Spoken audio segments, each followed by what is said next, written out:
Olá, meus amados alunos da turma 41. Hoje, na 32ª videoaula de Geografia, semana 35, nós vamos falar sobre as mudanças ocorridas na paisagem. Vamos ver elementos naturais, como rio, como montanhas, e vamos ver elementos culturais, como pontes, viadutos, túneis. Vamos ver como o homem modifica a paisagem e vamos ver como a própria natureza modifica a paisagem. Vamos ver como é isso? Vamos nessa! Vamos para os slides? Simbora! Paisagem são elementos que nós podemos perceber através dos nossos sentidos. Existem paisagens transformadas pela natureza, que são chamadas paisagens naturais, e paisagens transformadas pelo ser humano, que são chamadas paisagens culturais ou humanizadas. São elementos próprios da natureza, os rios, a vegetação, o solo, o bosque e tudo que já existia sem ter sido alterado pelo homem. Aqui nós vemos uma paisagem natural, elementos naturais. Elementos culturais ou construídos são elementos da natureza que foi ou que precisou ter sido alterado pelo homem. São as edificações que foram construídas na natureza, como por exemplo, muros, muralhas, pontes, viadutos, contenções nas encostas, pontes, túneis, edificações. Que belíssima imagem, não é? Aqui nós temos um ponto turístico.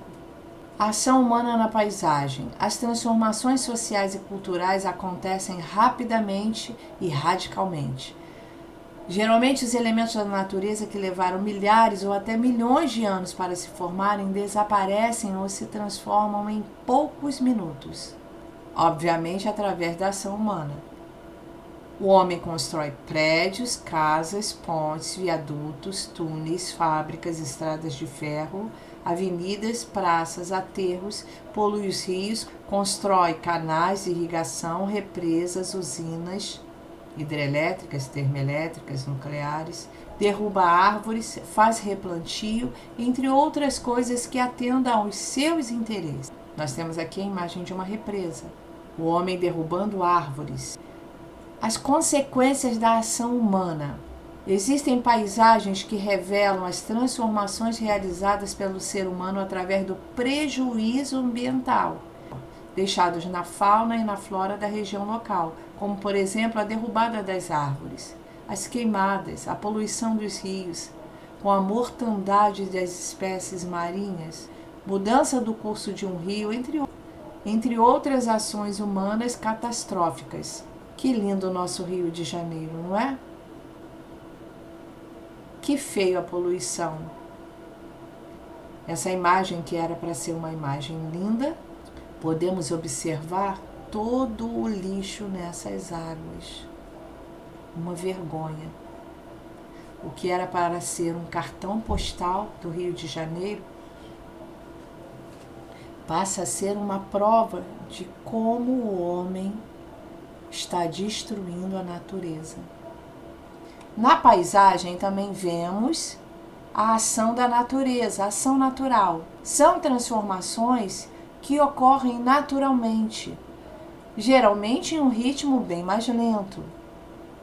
As águas da chuva, dos rios, dos mares provocam mudanças. Nós vemos o recorte, aqui nós vemos o recorte feito pela força das águas do mar. Nós vemos também aqui as dunas, como o vento modifica o tempo todo o formato dessas areias. Bela paisagem. Consequências da ação natural. Existem paisagens que revelam mudanças constantes, como por exemplo, o vento atuando nas dunas, como acabamos de ver. As fortes chuvas destruindo terrenos, as águas do mar desgastando os rochedos. Há também o furacão, o maremoto, como por exemplo o tsunami, nós já ouvimos falar, terremotos encontro das placas tectônicas. É a natureza que também se modifica. Aqui nós vemos o encontro das placas tectônicas, que acontecem bem abaixo do nosso solo, acordando até vulcões que estavam extintos. As placas tendem a se encontrar, a deslizar, e aí percebemos o tremor de terra. Aqui nós vemos um mapa onde estão localizadas as placas tectônicas. A América do Sul está totalmente dentro de uma placa. Que bom que o Brasil não está localizado na divisa entre duas placas. Estamos totalmente dentro de uma placa, a placa sul-americana. Aqui pode ocorrer a separação de placas, choque de placas, afastamento de placas. Somente para que vocês percebam, é apenas uma entendam melhor o motivo dos terremotos, maremotos, ok? Aqui está em alto mar, olha o barquinho. Ação da natureza. Aqui nós temos a paisagem natural com a paisagem construída. É aquela ponte de vidro.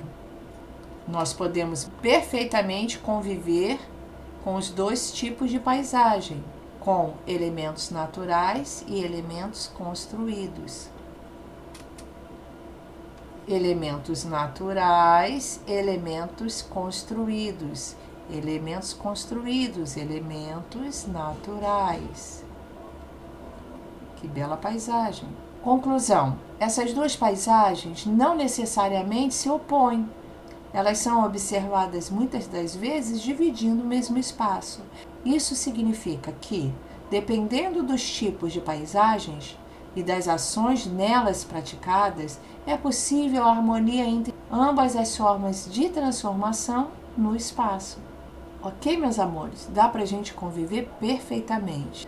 O que não pode é o homem destruir a paisagem, certo? O conteúdo de todo o livro-texto foi terminado. Por hoje é só. Até uma próxima. Fiquem com Deus, estudem. Um beijão. Tchau, tchau.